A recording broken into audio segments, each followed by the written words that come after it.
누가복음 6장 20절부터 26절까지의 말씀을 우리 한 절씩 함께 교독합니다. 제가 먼저 읽습니다. 예수께서 눈을 들어 제자들을 보시고 이르시되 너희 가난한 자는 복이 있나니 하나님의 나라가 너희 것임이요.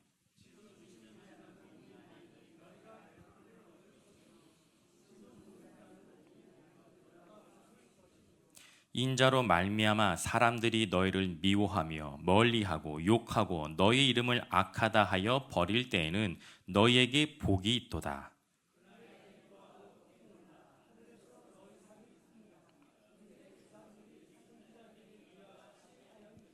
그러나 화 있을진저 너희 부유한 자여 너희는 너희의 위로를 이미 받았도다.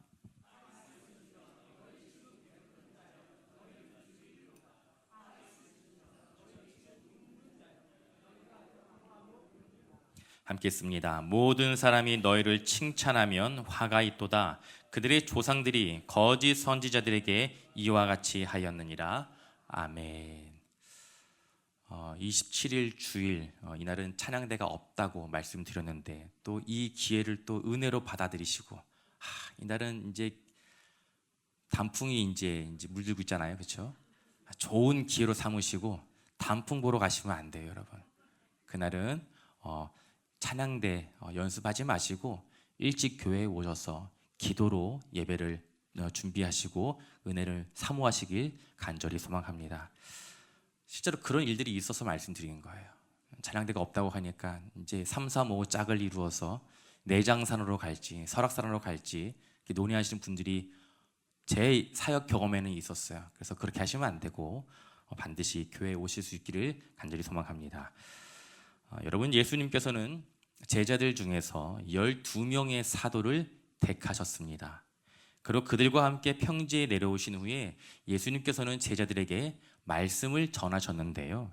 그래서 오늘 본문의 말씀은 많은 사람들이 예수님께서 전하신 평지 설교라고 이야기들 합니다. 여러분, 예수님의 평지 설교와 아주 비슷한 내용이 마태복음에 기록되어 있어요. 그런데 공교롭게도 마태복음에는 예수님께서 산에서 그 말씀을 전하셨다라고 하여 사람들은 그 말씀을 가리켜 산상설교 그리고 산상수훈이라고 이야기를 합니다. 마태복음은 8복, 다시 말해 8가지 복에 대하여 이야기합니다. 그러나 오늘 본문의 말씀은 4가지 복 그리고 4가지 화에 대하여 이야기를 하고 있어요. 먼저 복에 대한 말씀입니다. 우리 누가복음 6장 20절 말씀 함께 읽습니다. 예수께서 눈을 들어 제자들을 보시고 이르시되 너희 가난한 자는 복이 있나니 하나님의 나라가 너희 것임이요. 아멘.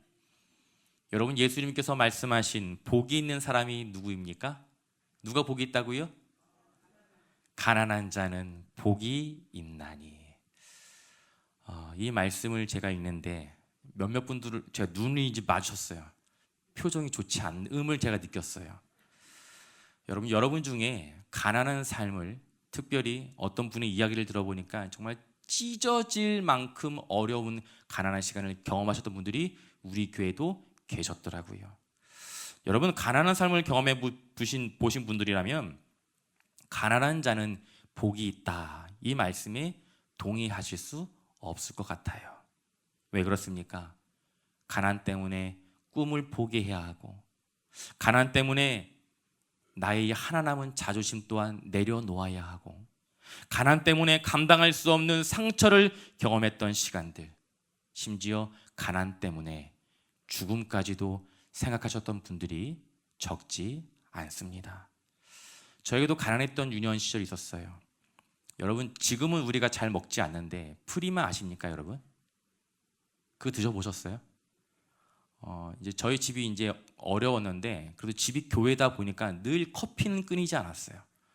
설탕 둘, 프리마 둘, 커피 둘, 뭐 그렇게 믹스커피 타서 먹는 것처럼 집에 먹을 게 없으니까 이제 어린 나이에 먹고 싶은 게 있는데 뭐 우유도 없고 뭐 없어요. 그래서 타 먹은 게 프리마였어요. 프리마 3스푼에 설탕 2개 넣어서 먹으면 얼마나 맛있는지 몰라요, 여러분. 맛있었던 게 이제 저에게는 이제 좋았던 시간은 아니고요. 그만큼 먹을 게 없었던 시간이었다는 것이지요. 여러분, 가난 자체는요, 결코 복이 될 수 없습니다. 그러나 가난 때문에 복을 얻을 수는 있습니다. 왜 그렇습니까? 가난한 삶은 예수님을 의지할 수 있는 기회가 되기 때문입니다. 여러분, 가난은 그 자체가 행복의 조건이 될 수 없습니다. 그러나 가난은 우리를 하나님 나라로 인도하는 기회를 제공합니다. 불과 30년, 40년 전까지만 해도 당장 먹을 것이 없어서 정말 궁핍한 삶을 살았던 시간들이 있었습니다.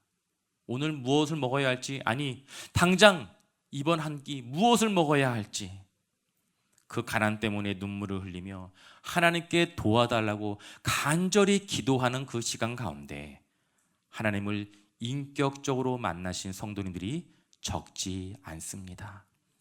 그래서 성경은 가난한 자들에게 복이 있다라고 이야기하고 있는 거예요. 여러분, 예수님께서 이 땅에 오시지 않으셨다면 이 땅에 살아가는 수많은 가난한 사람들은요, 가장 불쌍한 존재로 그 인생을 마감하게 되었을 것입니다. 그러나 예수님께서 이 땅에 오셨습니다.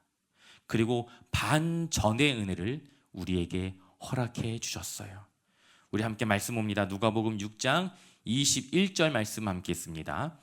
지금 줄인 자는 복이 있나니 너희가 배부름을 얻을 것이며 지금 우는 자는 복이 있나니 너희가 웃을 것이며. 아멘. 줄인 자는 복이 있나니, 여러분, 오늘 본문의 말씀에 기록된 이 줄이다 라는 이 단어의 원래 원어의 뜻은요, 우리가 어제 저녁 너무 잘 먹어서 오늘 아침, 오늘 점심 한 끼 굶는 상태를 가리켜서 줄이다라고 의미하지 않아요. 이 단어가 어디에 사용되었냐면 예수님께서 광야에서 40일 동안 낮과 밤 사이로 금식하셔서 줄이신 상태가 있었습니다. 그때를 가리켜서 줄이다라는 단어가 사용되었어요.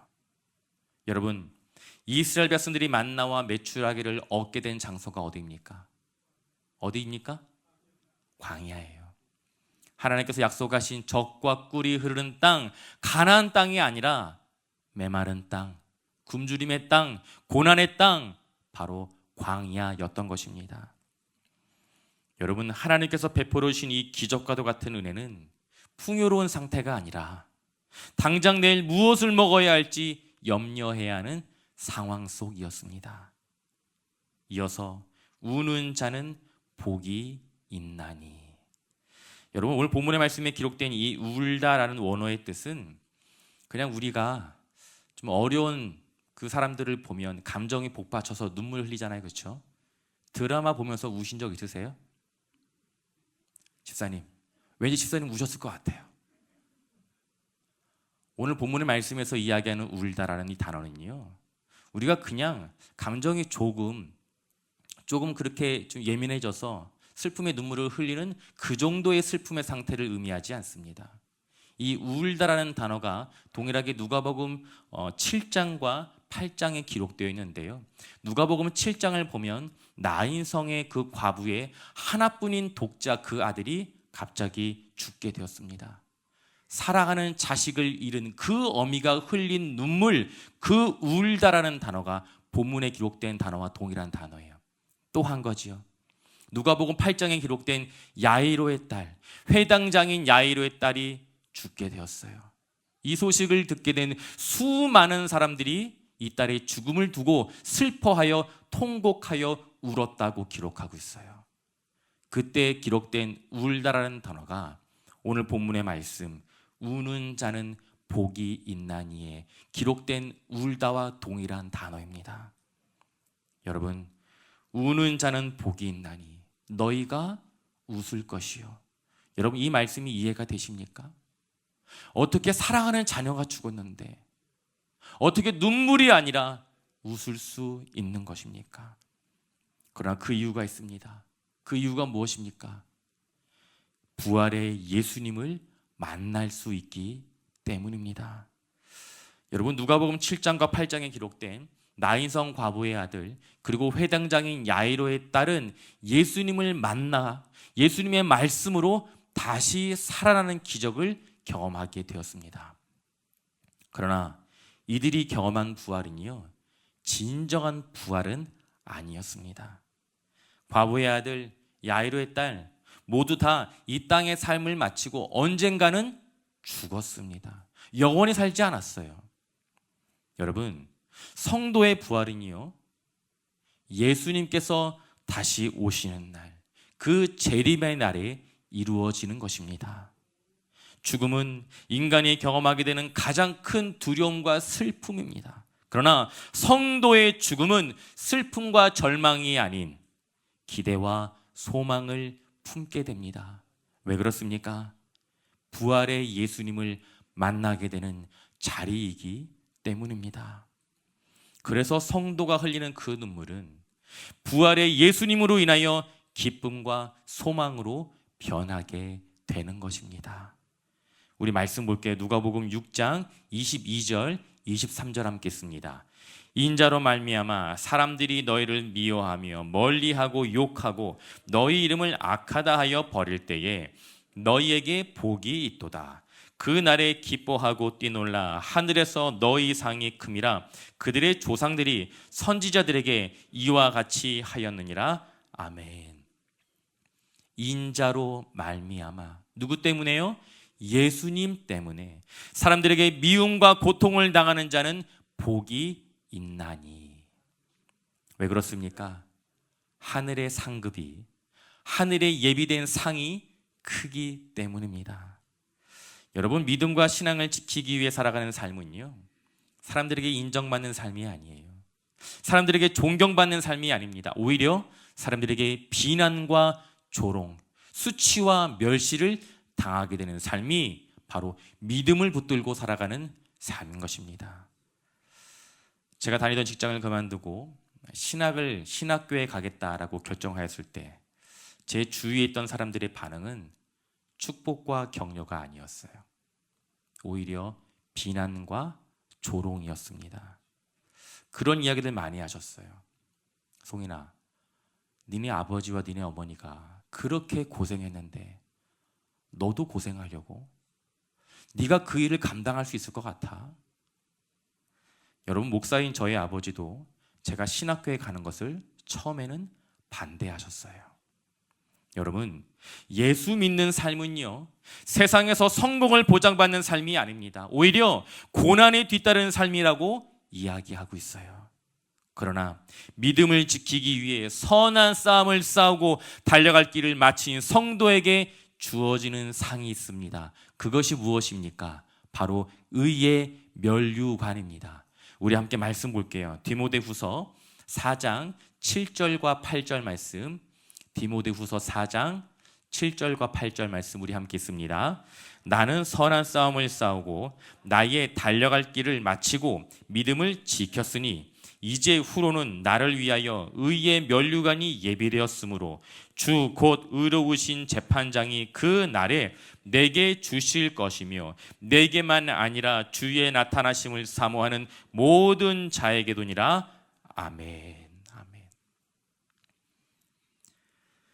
믿음을 지키기 위해 선한 싸움을 싸우고 달려갈 길을 마친 성도들에게 예비되어 있는 것은 하나님께서 준비해 놓으신 의의 면류관입니다. 사랑하는 성도 여러분, 주님의 몸된 교회를 지키기 위한 수고와 헌신, 그리고 눈물과 그 섬김의 자리를 우리 하나님께서 기억하고 계신다고 분명히 말씀하고 계십니다. 이 사실이 저와 여러분들에게 위로가 되는 것이고 기쁨이 되는 것이고 소망이 되는 줄 믿습니다. 가난한 자, 우는 자, 줄인 자, 사람들에게 배척받는 자, 여러분, 이들 모두는요, 감당할 수 없는 인생의 큰 고통을 경험한 사람들입니다. 그러나 예수님은 이들을 향해 복이 있다라고 말씀하고 계세요. 왜 그렇습니까? 그 고통과 어려움과 절망과 눈물의 시간들을 통하여 하나님의 나라를 소유할 수 있기 때문입니다. 더 나아가서 하나님의 위로를 받을 수 있는 기회가 되기 때문입니다. 한 가지 더요. 하나님의 능력을 경험할 수 있는 은혜의 자리가 되기 때문입니다. 사랑하는 성도 여러분, 가난과 배고픔으로, 질병으로 인하여, 그리고 누구에게도 이야기할 수 없는 지난날의 슬픔과 상처로 인하여 남모르게 흘리는 눈물이 있습니까? 그 시간을 통하여 하나님의 나라, 하나님의 위로, 하나님의 능력을 경험할 수 있기를 간절히 소망합니다. 여기까지는 4가지 복에 대한 예수님의 말씀이었어요. 이제 무슨 이야기를 들어야 됩니까? 4가지 화, 4가지 저주에 대한 말씀을 들어야 돼요. 여러분 준비되셨습니까? 앞에까지는 좀 위로가 되는 말씀이에요. 여기서부터는 마음이 불편해집니다. 자, 누가복음 6장 24절, 25절 함께 있습니다. 그러나 화 있을진저 너희 부유한 자여, 너희는 너희의 위로를 이미 받았도다. 화 있을진저 너희 지금 배부른 자여, 너희는 줄이리로다. 화 있을진저 너희 지금 웃는 자여, 너희가 애통하며 울리로다. 아멘. 화 있을진저 누구요? 너희 부유한 자여. 여러분, 과거부터 지금까지 부유한 삶을 살아오는 사람들은요, 자신이 복을 받은 결과라고 생각을 하였습니다. 그런데 오늘 본문의 말씀은 부유한 자에게 화가 있을 것이다, 저주가 있을 것이다 라고 이야기를 합니다. 혹시 모르겠어요. 이 말씀을 듣는 가운데 나에게는 해당 사항이 없는데, 나는 부자도 아니고 부유한 삶을 한 번도 살아본 적이 없는데 라고 생각하는 분들이 계시다면 그 이 말씀을 잘못 오해하고 계시는 거예요. 여러분, 우리가 받게 되는 돈과 물질이 문제가 아니에요. 부유한 사람들이 받게 되는 돈과 재물은 문제가 되질 않습니다. 문제가 무엇입니까? 물질과 돈이 문제예요. 죄송해요. 이 전화 때문에 제가 좀 마음이 깼어요. 돈이 문제가 아니라 여러분, 문제는요, 하나님께서 우리에게 허락하신 부유함을, 나에게 허락하신 그 재물을 흘려버리는 축복의 통로가 아니라 나를 위해, 나 자신만을 위해 살아왔던 어리석음과 탐욕의 마음이 문제라고 하는 거예요. 화 있을진저 배부른 자여, 너희는 줄이게 될 것이다. 여러분, 자신의 탐욕을 위해 자신의 배만 채우는 사람은요, 결국 모든 것을 잃고 저주를 받게 될 것입니다. 화 있을진저 지금 웃는 자여, 너희는 애통하며 울 것이다. 여러분, 하나님과 관계없는 스스로의 기쁨에 도취되어 있는 자, 다른 사람들의 고통을 외면하고 웃고 있는 자에게 하나님의 심판이 임할 것이라고 말씀하고 계십니다. 그 심판이 무엇입니까? 애통하며 울 것이다. 이 말씀에 기록된 울다라는 그 단어가 동일하게 누가복음 7장과 8장에 기록된 사랑하는 독자, 자식을 잃고 부모가 흘려야 했던 그 극심한 절망과 슬픔의 눈물이었다는 것을 여러분 기억하실 수 있기를 간절히 소망합니다. 여러분, 다른 사람의 고통을 외면하고 나의 기쁨 때문에 웃고 있는 사람은요, 하나님의 심판을 받게 된다고 예수님께서 말씀하셨어요. 여러분, 하나님께서 우리에게 주신 명령은 하나님 사랑 그리고 이웃 사랑입니다. 하나님을 향한 사랑은요, 반드시예요. 이웃을 향한 사랑으로 증명될 수 있어야 합니다. 나에게 주어진 풍요로움이 나를 위해 주어진 것이 아니에요. 하나님 나라를 위해, 그리고 어려운 이웃들을 위해 주어졌다는 사실을 반드시 기억하실 수 있기를 소망합니다. 여러분, 우리가 비워내는 만큼 어려움을 겪고 있는 사람들은 풍요로움을 경험하게 되는 것입니다. 그런 의미에서 우리 교회는 앞으로 추수감사헌금 그리고 성탄감사헌금은 이웃사랑을 위한 헌금으로 사용하게 될 예정입니다. 여러분, 예수님을 믿지 않는 세상의 사람들도 해마다 연말이 되면 어려운 이웃들을 돕기 위해 모금 행사를 벌이고 있어요. 여러분, 우리는 주의 몸된 교회를 이루는 거룩한 성도들입니다. 그리고 교회는 하나님께로부터 받은 은혜와 사랑을 세상 가운데 흘려 보낼 수 있어야 하는 곳입니다. 그 어떤 곳보다 교회가 인색해서는 안 돼요. 이웃을 사랑하는 일에 인색해서는 안 됩니다. 은혜와 사랑을 흘려보내는 이 귀한 사명을 온전히 감당하게 될 때 저와 여러분 모두 우리 교회는 화가 아닌, 저주가 아닌 예수님께서 말씀하신 복, 축복을 누리게 되는 줄 믿습니다. 여러분, 오늘 본문의 말씀이 우리에게 주는 교훈이 무엇입니까? 다시 한번 생각해 보세요. 가난한 자와 부요한 자, 줄인 자와 배부른 자, 우는 자와 웃는 자, 사람들에게 미움을 받는 자, 그리고 사람들에게 칭찬을 받는 자. 여러분, 이 네 가지 복과 네 가지 화는요, 모두 다 상반되는 반대의 개념이에요. 가난한 자, 부요한 자, 줄인 자, 배부른 자. 이것이 무엇을 의미합니까? 여러분, 세상 속에 속하여 살아가는 사람들에게는요, 가난과 배고픔과 슬픔과 미움은 모두 저주가 될 수 있지만, 화가 될 수 있지만, 그러나 예수를 믿고 살아가는 성도들에게는 가난과 배고픔과 슬픔과 미움, 그 어려움의 시간이 저주가 아닌 복, 축복이 될 수 있다는 것입니다. 이것을 두고 우리는 반전의 은혜라고 이야기할 수 있는 거예요. 우리 한 번 더 말씀 봅니다. 고린도후서 12장 9절과 10절 말씀 함께 씁니다. 나에게 이르시기를 내 은혜가 내게 족하도다.